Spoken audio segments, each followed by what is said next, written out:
Assalamualaikum warahmatullahi wabarakatuh. Alhamdulillah kita nanti insyaallah akan membagikan sekitar 190 porsi untuk hari ini. Jadi kita bagi setiap daerah dan ini saatnya di rumahnya kakeknya Diki di rumah mertua di Sidoarjo, nanti di perempatan Balai Desa. Tetap setia bersama sopir Gusama roda 3 Kang Supri.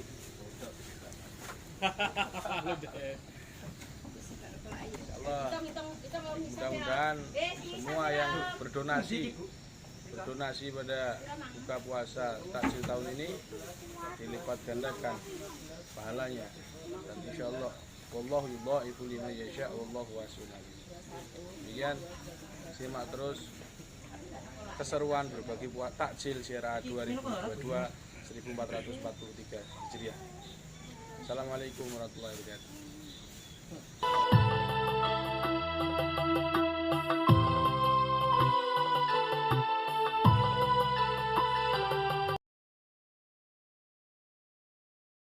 Assalamualaikum warahmatullahi wabarakatuh.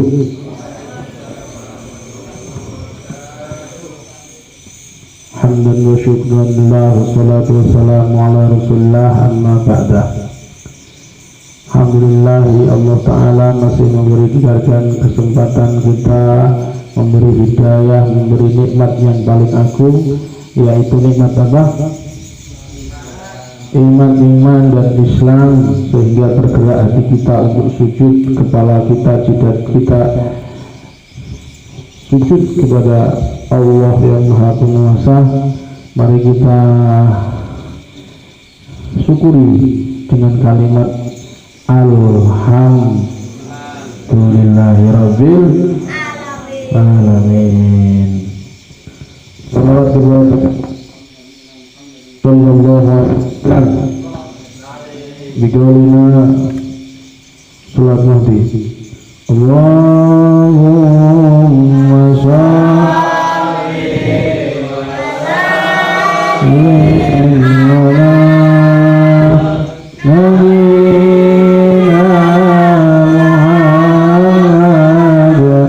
alaihi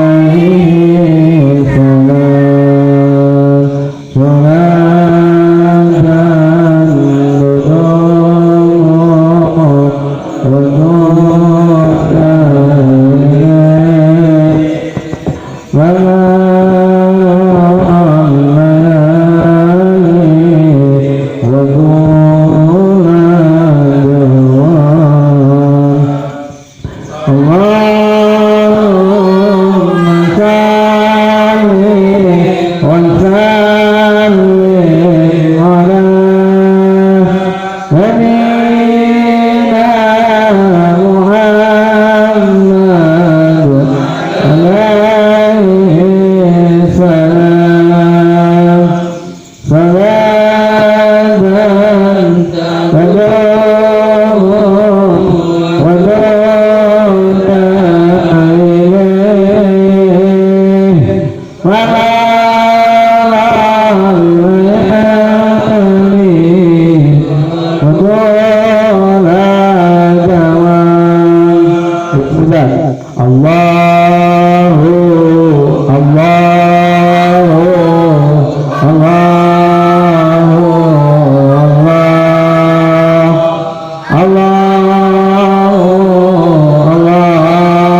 tetap menjadi tujuan dari aktivitas, dari ibadah kita, dari perilaku hati, pikiran, dan fisik kita.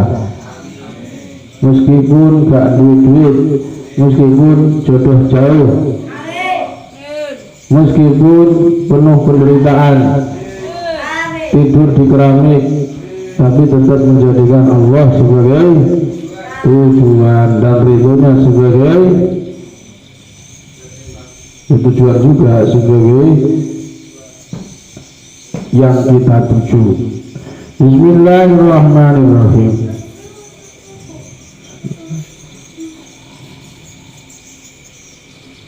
Babu waslidan, bab tentang membasuh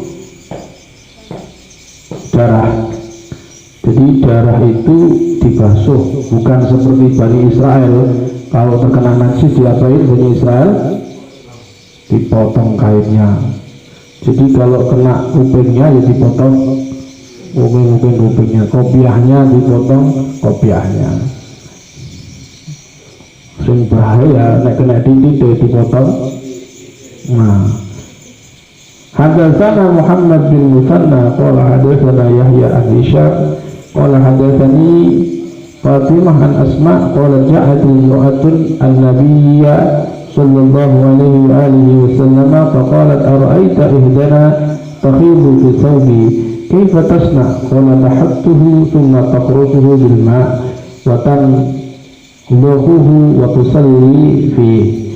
Hadatsana Muhammad qala hadatsana Abu Muawiyah hadatsana Hisham bin Urwah an abihi an Aisyah qalat ja'at Fatimah ibnatu Abi Hubaysh ila an-nabiy sallallahu alaihi wa alihi wasallam faqalat ya Rasulullah inni imra'atun ustahadu fala adhkur afada'u as-salata faqala Rasulullah sallallahu alaihi wa alihi wasallam la innama dhalika irqun wa laysa bi haydin fa idza aqbalat hayduka fada'i as-salata wa idza adbarat faghsili anki ad-dama thumma salli qala wa qala abi thumma tawadda'u li kulli salatin hatta yaji'a dhalikal waqt.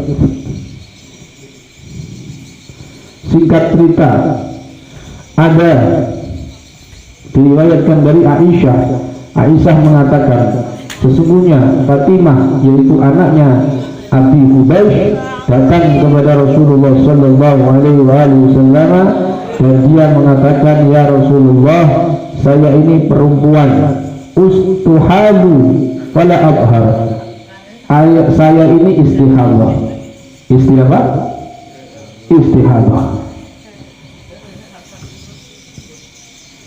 Istihadah saya tidak suci.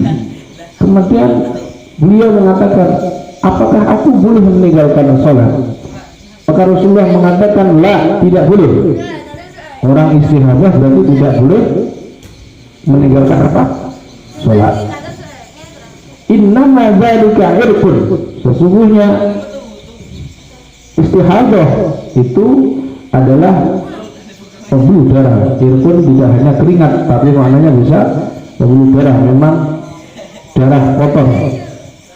Walaysa bihaidin, tetapi bukan haid. Jadi maknanya hampir mirip tapi beda. Istihadah sama haid, keluarnya sama, pintunya sama, warnanya beda, hukumnya beda. Warnanya beda, hukumnya beda. Maka kamu harus tahu warna darahnya wanita. Ada darah yang hitam, ada darah yang ungu, ada darah pink, oranye, gak ada oranye. Jadi pelangi ya, gak ada oranye. Tahu harus darah yang kuat, darah yang lemah, dan itu wajib diketahui oleh para suami. Jadi pikiranmu tidak hanya malam Jumat saja, tapi harus berpikir ini darah wanita, harus tahu. Karena wanita kalau nggak ngerti, bodoh, suaminya lebih bodoh lagi, maka semuanya berdosa karena nggak tahu syariat. idealnya ini darah merah pasti darah PDI, nah bukan, darah merah yang merah, tapi nanti kalau kayak tidak fa'idha akbar hayyuka za'iyas salah, kalau sudah datang haidmu maka boleh kamu tidak sholat. Saya ulangi, kalau sudah datang haid maka boleh tidak sholat. Wa'idha akbarat qawsi ankidama sulmatul sali, kalau terkena apa namanya darahnya tersebut terkena kamu maka cukup sucikan. Darah yang kena najis disucikan, bukan dikasih di mesin cuci, direndam dikasih air, enggak, tapi dia makan dulu, dikerok, dibersihkan, disikat, baru digocek air, baru dicuci. Jadi nggak boleh langsung dicuci. Ini namanya nggak ngerti ilmu bersuci. Ya ini penghafal Quran juga harus tahu. Karena banyak yang hafal Quran tapi najis nggak ngerti. Ada tembelek plok langsung diciduk, dikira najis suci, enggak suci nih, masih najis. Harus dibasuh karena nggak mungkin kalau najis itu najis ya, mudah najis itu dicuci. Apa hikmahnya? Kesimpulannya apa? Satu, ada wanita istihadah itu tidak boleh meninggalkan sholat, masih tetap sholat, padahal statusnya itu darahnya masih mengalir, tapi tetap sholat, makanya istihadah. Maka kamu harus tahu membedakan, wahai laki-laki, hitung dua golongannya, hitungmu berapa? Satu golongannya. Nah, dari makanya saya bilang, wahai laki-laki, hitung satu, golongannya dua. Harus bisa membedakan antara ini darah haid, ini darah istihadah. Karena kalau kamu nggak ngerti, istrimu meninggalkan sholat, kamu karena kebodohanmu, kamu yang berdosa. Kamu baru nggak ngajarkan istrimu, hanya pikiranmu nompai, utakmu. Nompai masa nggak joyo kok nompai. Jadi kalau orang istihadah itu tidak boleh, itu tidak boleh meninggalkan sholat. Jadi kita ulangi lagi fikih mazhab fikih ciri-cirian mazhab fikih diulang. Wanita itu keluar darahnya ada berapa? Ada berapa? Kok 2, 3 ada? Ini ya nak? 3, kok 3, 1 apa? Haid itu paling titiknya biro 24 jam, bukan 1 hari, 24 jam. Terus darah apa? Ini pas deh. Haid paling sedikit berapa? 24 jam dengan bukan 1 hari, 20. Paling banyaknya berapa? 15. Lumrahnya berapa? 7 hari, sejak 6 hingga 7 hari. Tidak mesti setiap wanita beda, terus darahnya juga beda. Kalau dihitung sudah genap 24 jam, dalam masa 15 hari genap dihitung 24 jam, maka selebihnya apa? Istihadah. Nanti macam-macam, ada istihadah mumayyizah, ghairu mumayyizah, macam-macam, ada ilmunya kan, yang pernah nanti. Terus kalau sudah misalkan saja sudah 7 hari, ya kan, maka masih keluar tanggal 15. Saya tanya, itu haid atau istihadah?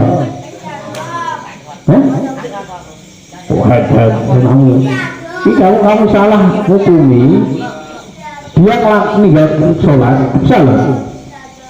Ayo, saya ulangi, kalau kamu punya istri, ternyata itu kamu hukumi istihadah, dan dia sholat, dia bisa.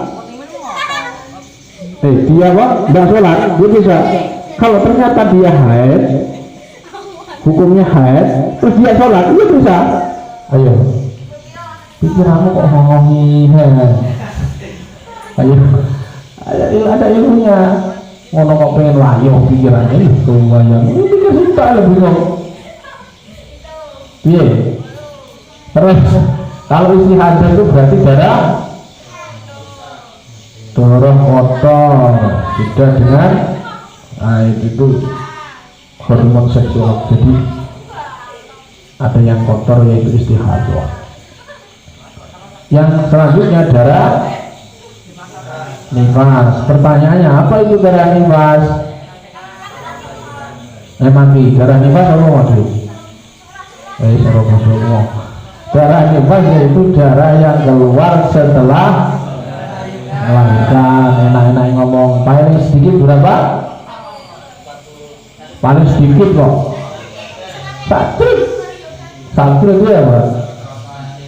Kok cerot itu akeh cerot itu. Cerot akeh. Satu. Mau satu ini akeh. Berarti nah cerot atau akeh. Paling banyak berapa? 1 ember. Kok bisa kalau 1 ember? Paling banyak 60 hari. Ingat-ingat lumrahnya berapa? Itu menurut mazhab Syafi'i. Sampai harus prakteknya. Itu menurut mazhab Syafi'i lumrahnya berapa? 40 hari. Tapi lumrahnya menurut penyebab sekitar 6 hingga 7 minggu. Ingat 7, 6 hingga 8 lumrah. Nah pertanyaannya, yang dilarang melakukan sholat dari 3 jenis darah tersebut adalah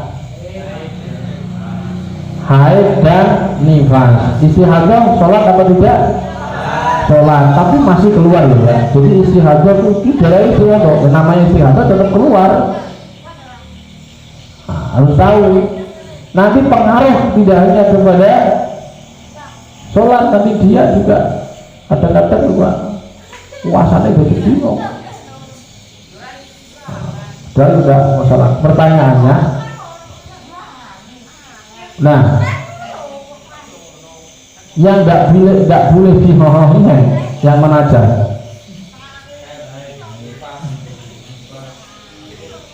Melahirkan mohon gitu. Hampir semuanya ya sebenarnya boleh, bisa atau tidak boleh. Jadi pikiranmu jangan mau jadi prai dalam bulan. Pertanyaannya, kenapa wanita itu tidak melakukan sholat ketika dia haid? Itu adalah kembali ke kaidah usul fikih yang 5, al-masyaqqatu tajlibut taysir, yaitu keberatan itu menarik kepada kemudahan. Wanita bayangkan ketika dia melakukan sholat, gitu, wajib sholat, dia ini 5 waktu, berarti berapa rakaat? 17 rakaat. Anggap aja 5 waktu. Dia haidnya seminggu, berarti total berapa? Total berapa? 5 kali 6, 5 kali 7, 5 kali 7.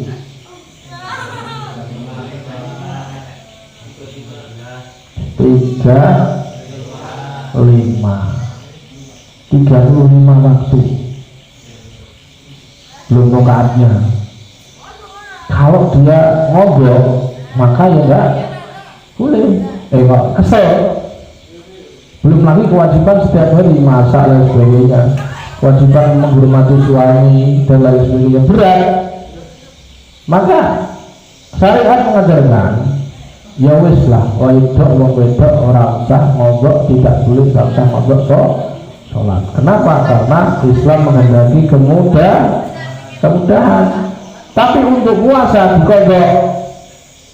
Kenapa puasa dikodok? Karena tidak setiap hari.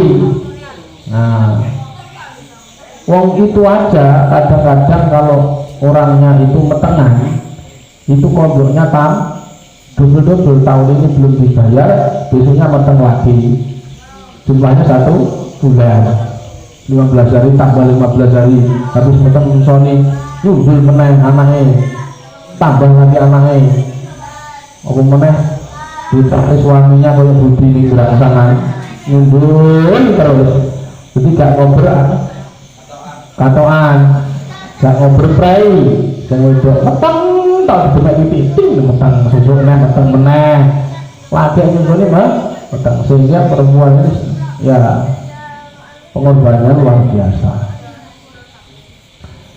Nah, jadi itu yang harus dipahami. Kemudian jika ada darah istihadah kena apa jenenge kain, cukup langsung dibersihkan, dikosok-kosok dan disiram. Kemudian orang istihadah sholat apa tidak?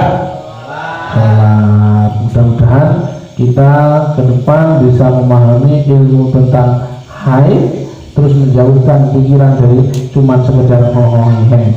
Jadi jangan nikah sebelum mengetahui ilmu perhaitan. Ojo kok cuma sekedar browsing cari apa jenenge temen Facebook Naila Inayah gini gulai Inayah sendiri lah. Pikiranmu jangan begitu, tapi ilmu setelah pernikahan itu jauh wajib kamu ketahui supaya kamu menjadi suami-suami, calon suami-suami yang berkualitas super, kualitas ekonomis, urusan kere gak mudah. Kita kalau bujuni mas, gimana ini saya ini head apa ini loh, itulah